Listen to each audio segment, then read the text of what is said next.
A lot of these actors are doing Marlon Brando offs to see who can do the best Marlon Brandoing. Truth is, I wasn't going to do a review on the Bikeriders. But after a few days, it stayed with me.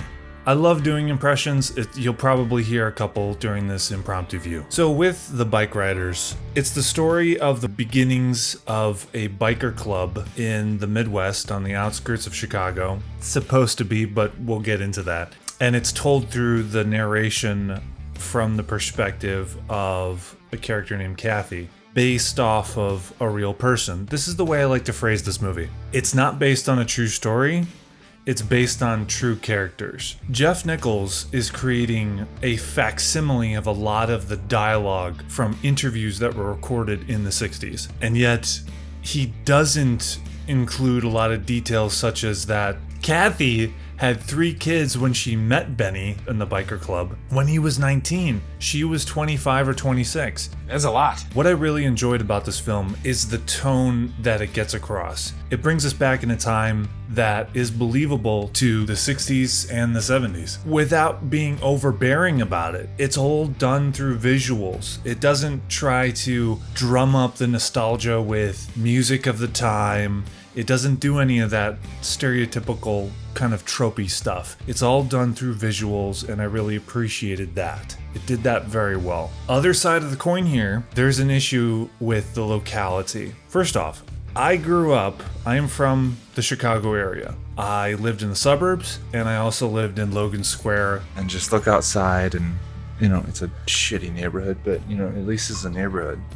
It's my neighborhood. And I worked in Chicago, and so I know the area decently well. This movie and the beginning events and majority of it, according to the testimony of what this story is based from or inspired by, took place in the outskirts of Chicago. Here's the downside of what I don't think they did very well with this film. They don't show the skyline of Chicago in this film whatsoever. It's not in there at all, and yet this was in the midst of that town. I've driven on those roads that these events took place on. Yeah, they weren't as urbanized and doesn't have as many buildings as it does now, but it's not that far removed from the present tense. There are houses in that area that were built around that time in the 50s and the 60s that are still there. The locality of the film gives off an impression that this is taking place in a small town in a rural area, and that is not where this took place. Maybe they drove around in the rural areas, but that's not established. It gave the impression to me that this gang, this club,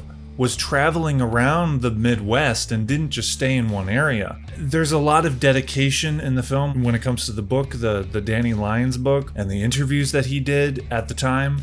Good on you for doing that to bring some authenticity to the visuals and the dialogue. However, the locations, they didn't even shoot in Illinois.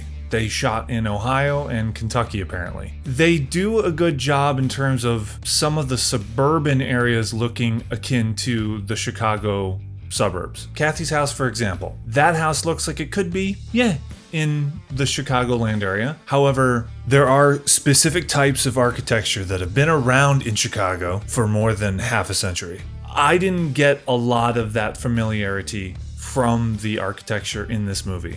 And that was a downside for me. The director is putting forth this proud message of how accurate he got things. They didn't do the locations justice. When it comes to the characters, we're told in dialogue that these characters have families, but you don't really see the families all that much. You see in a couple shots, such as when Tom Hardy is watching The Wild One, where he gets the inspiration to bring this club together, that he does have kids, and apparently he's a truck driver as well. We don't see any of that. We see nothing of that. He was a truck driver? What? Okay, this is where Jeff Nichols should have brought in some inspiration for what Martin Scorsese does for his films. He has a lot of montages that show the life of the characters. This film was missing some of that. It needed some visual conveyance of the home life with these main characters, Tom Hardy's home life. What is Benny doing in his job? That type of stuff. It needed that. Did Kathy have kids in this film? I don't know. I know she did in real life. Yeah, you see a little bit in some of the picnic get-togethers in a field and they're all hanging out and stuff, but you don't see any of the kids intermingling with the main characters or in a central shot whatsoever. For what is on the screen, what is in the movie does a good job, but you could have brought it a step further to bring the audience closer to these characters, because I was with these characters. I was invested in them, even though there isn't a lot to go about connecting with them. The actors' performances bring you into caring about them, even though there's not a lot said, especially with Benny. Like, out of every other character, he says the least. Austin Butler is doing his best Austin Butler. He has leaned into that deep voice of him. Oh, it's a lot of it in his throat. He doesn't modify his voice to be a Midwest accent. Tom Hardy is doing an amalgamation of Marlon Brando. I didn't kill nobody. With Bugs Bunny, apparently. Hello, calling Rocky. Hello. I keep doing this line to my wife. I keep saying, what were you thinking back there? What were you thinking back there? He's having fun with the role. He really doesn't do a Midwest accent. He's doing his own thing, and good for him. I love Tom Hardy. I like that he tries to do something different with every voice for a role. It's not Midwest, and it's up and down in terms of like, how far are you going with this? Because he'll sound semi-normal and, fists or knives. He'll do that type of thing. Jodie Comer's performance is good when she is in all the scenes that she's interacting with other characters outside of her narration in the interview scenes. She's talking about seeing Ben in the bar for the first time, where she brings her delivery to the point that is over the top and caricaturesque. If we can compare, but because Jeff Nichols loves to compare in the Q&As, the real life recording of Kathy Bauer with Jodie Comer's performance. Okay, then let's do that right now. I've been around people that sound like this. They sound slightly a little inebriated, and if you pay close attention to Kathy in the recording, she's slurring her words a little bit. You can tell there's a bashfulness to when she's talking to Danny. With Jodie Comer's performance, it's overly delivered in a almost theatrical kind of way. When you compare those recordings, it's not the same. The real Kathy is delivering in a way of, I was in this bar and we were on Division and Grand. I walked in there and I had white Levi's on. I had a sweater on, but then all of a sudden Benny came up behind me. He comes over and he introduces himself, and his name is Benny. And I say, I gotta go home soon, but you're really good looking, but I gotta get going soon, So I walks out the front door real nice, being grabbed about 5 times that when I got outside I could see on my slacks, were just handprints all over me. When Jodie Comer comes in and does the VO, the voiceover for this dialogue in the interview, they're all hooting and hollering. They scared the living shit out of me. So I sees my girlfriend and I goes over by her and I sits down there and I'm taking everything in. And I saw this guy who was standing at the pool table and he was really good looking, and then he came over and he introduced himself and he said how good looking I was, and I said I had to go home, and he said, okay, you gotta go. I'm gonna go.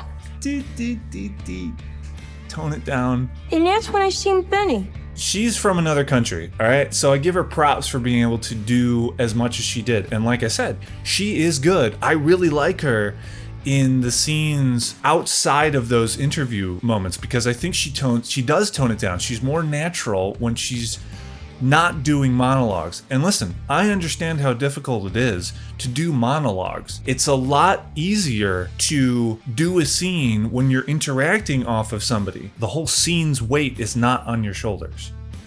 When it is on your shoulders, you tend to behave slightly differently if you're not as adept with, say, an accent. Oh, okay. So I get why there's that differentiation of she's different in the VO scenes, in the monologue scenes, versus scenes with Austin Butler and Tom Hardy, etc. And all the other tertiary characters. You got Michael Shannon, who, by the way, is from Chicago. So good on Jeff Nichols. I think it was a coincidence, right? That, because he's worked with Jeff Nichols 5 times or so. I wish they had more Chicago actors I can tell that my Midwest accent is coming through more often in this video. I wish that they had gotten more Midwest actors in this film, because to me it screams it's a bit unfair that Midwest actors don't get a shot at being in films that are about the Midwest. Are there a lot of Midwest actors that are of Tom Hardy's caliber? Maybe, maybe not. The question I pose to the director of this film is, did you audition and look for actors in the Midwest and in Chicago?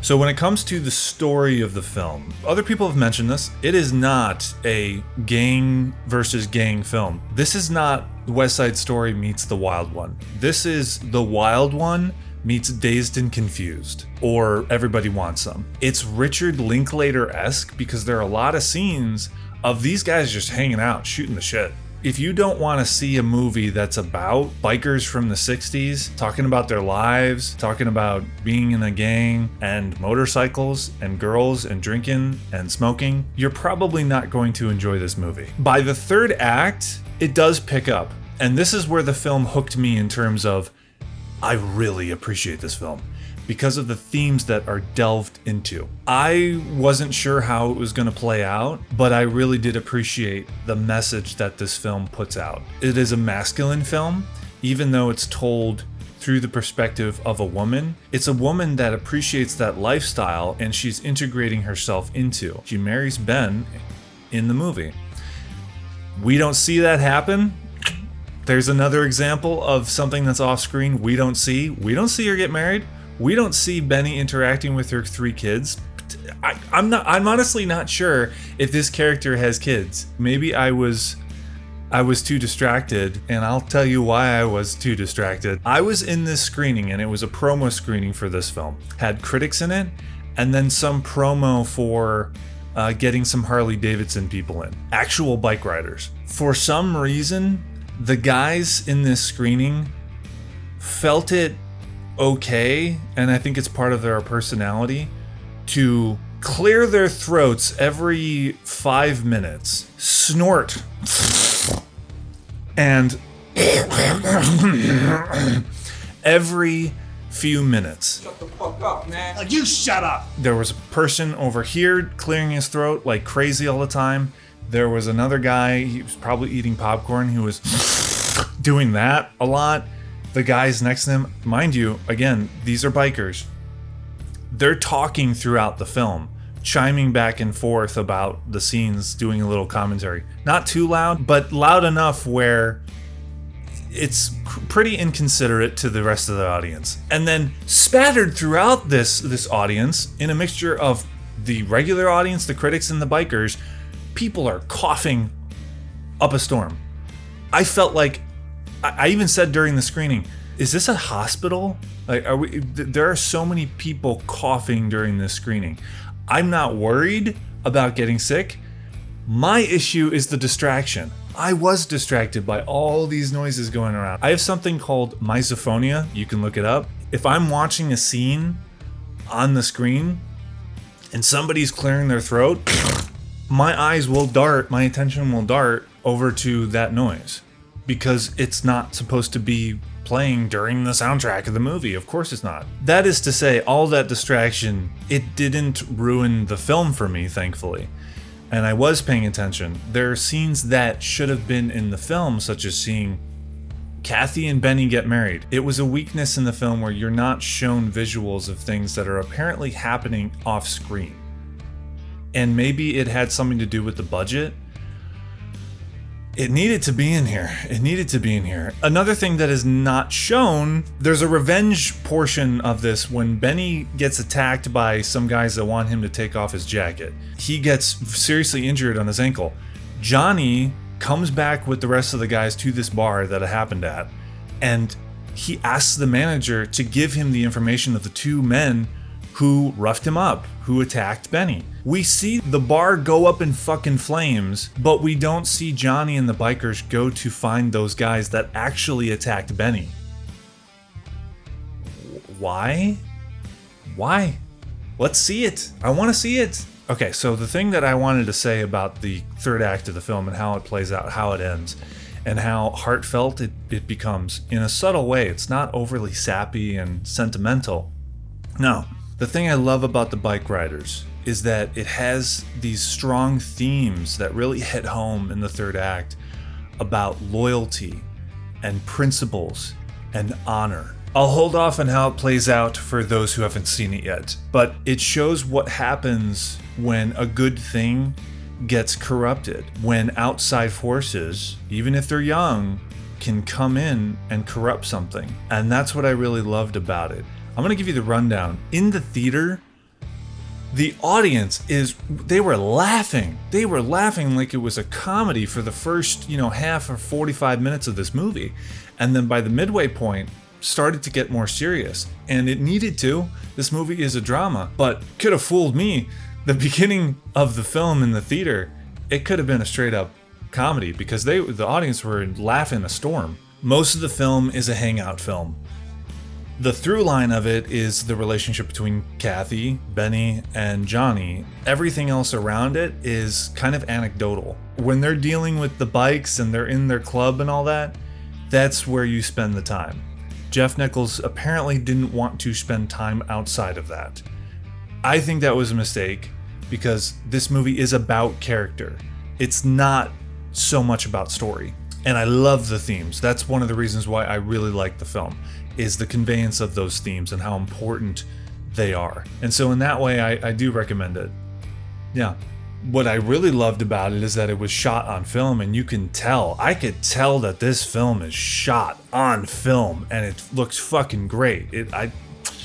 This is where you do see the difference in the overly pristine digital nature of how films are shot these days, and that it's fine, but there is a texture and a context, a certain quality that film gives that cannot be replicated even if you add artificial grain into digital movies. There's a difference, and you can tell. So the reason to see this film are the themes.